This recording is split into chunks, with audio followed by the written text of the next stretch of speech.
50 টাকা থেকে 100 টাকার কাপড়, রিজনেবল প্রাইসের মধ্যে সুন্দর সুন্দর 3 পিস, 5-10 টাকার ইহোক, 10-20 টাকার সুন্দর সুন্দর লেস, জুতা, ব্যাগ, কসমেটিক্স, আরো অনেক কিছু। এইগুলো আমি কোন জায়গা থেকে কিনি, অনেকের মনে অনেক ধরনের প্রশ্ন ছিল। তো আজ আমি সেই জায়গাটা আপনাদের ঘুরে দেখাবো। তো চলুন ভিডিওটা শুরু করা যাক। প্রতি রবিবার আসলেই আমি বিকাল টাইমে বের হয়ে যাই মেলার দিকে, কারণ আমার ড্রেস মেকিং এর ম্যাক্সিমাম কাপড়, লেস আমার নিজের জন্য মেলা থেকেই কিনে থাকি। এই মেলাতে মার্কেট থেকে প্রায় অর্ধেক দামে সবকিছুই পাওয়া যায়, তাই এই মেলাতে সবসময় ভিড়ও অনেক বেশি থাকে। আমাদের মতো মধ্যবিত্ত, নিম্ন মধ্যবিত্ত, এমনকি হাই সোসাইটির মানুষজন এসে এখান থেকে কেনাকাটা করে নিয়ে যায়। বলতে গেলে সব ধরনের মানুষ তার নিজের বাজেট অনুযায়ী এখান থেকে কেনাকাটা করতে পারে। আমার ড্রেস ডিজাইনের জন্য এখান থেকে আমি ইয়োক আর লেস দেখছিলাম। এইখানে সব ধরনের জিনিস পাওয়া যায়, শুধু আপনাকে খুঁজে খুঁজে আপনার পছন্দ অনুযায়ী জিনিস বের করে নিতে হবে। এখান থেকে লেস নিয়ে চলে গিয়েছিলাম টুকরা কাপড়ের দোকানে। এই জায়গাটাতে অনেক ধরনের টুকরা কাপড় পাওয়া যায়, তবে হ্যাঁ, এই সপ্তাহে যেটা আপনি পাবেন পরের সপ্তাহে সেটা নাও পাইতে পারেন। তাই এইখান থেকে যেটা পছন্দ হবে সেটা সাথে সাথে কিনে নেওয়াটাই ভালো।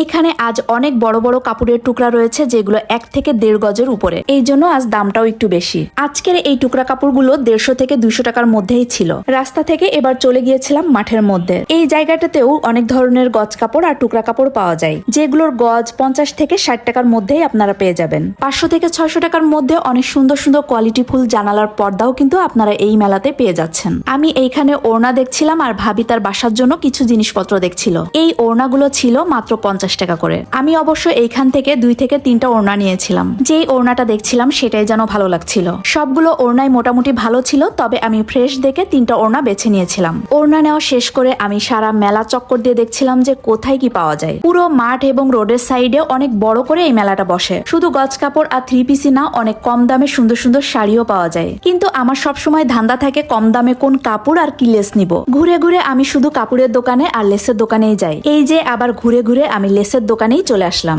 যাই হোক, এখানে আমি লেস আর ইয়োক দেখছিলাম যে কোন লেস আর ইয়োকটা আমার প্রয়োজন। তারপর চলে গিয়েছিলাম একটা 3 পিসের দোকানে। এই দোকানে 3 পিস গুলো এত সুন্দর ছিল যেটা বলার বাইরে। যেটা দেখছিলাম সেটাই যেন পছন্দ হয়ে যাচ্ছিল। আমি অবশ্য সব কটন 3 পিস দেখছিলাম, তবে এইখানে পাকিস্তানি স্টাইলের কিছু 3 পিসও ছিল। এই কটন 3 পিস গুলোর দাম বলছিল 650 টাকা, আর পাকিস্তানি স্টাইলের যে 3 পিস গুলো ছিল সেগুলোর দাম বলছিল 750 টাকা। তো এইখান থেকে আমি একটু দামাদামি করে 2টা 3 পিস নিয়ে নিয়েছিলাম। এই লাল 3 পিসটাও আমার অনেক বেশি পছন্দ হয়েছিল, কিন্তু তখন নেওয়া হয়নি। অবশ্য পরে অনেক বেশি আফসোস লাগছিল। কি আর করা, তবে ভাবছি পরবর্তী সপ্তাহে যদি ভাগ্যক্রমে পেয়ে যাই তাহলে এটা নিয়ে নিব। তারপর ঘুরতে ঘুরতে চলে গিয়েছিলাম জুতার দোকানের সামনে। এইখানে অবশ্য অনেক সুন্দর সুন্দর জুতা ছিল। যেহেতু আমার জুতা প্রয়োজন না, এই জন্য নেওয়া হয়নি আর দামও জিজ্ঞাসা করা হয়নি। এই মেলাটা প্রতি রবিবার সলিমুল্লাহ রোডের মাঠে বসে। আপনারা যারা মোহাম্মদপুরের আশেপাশে আছেন চাইলে এই মেলা থেকে ঘুরে আসতে পারেন। আজকে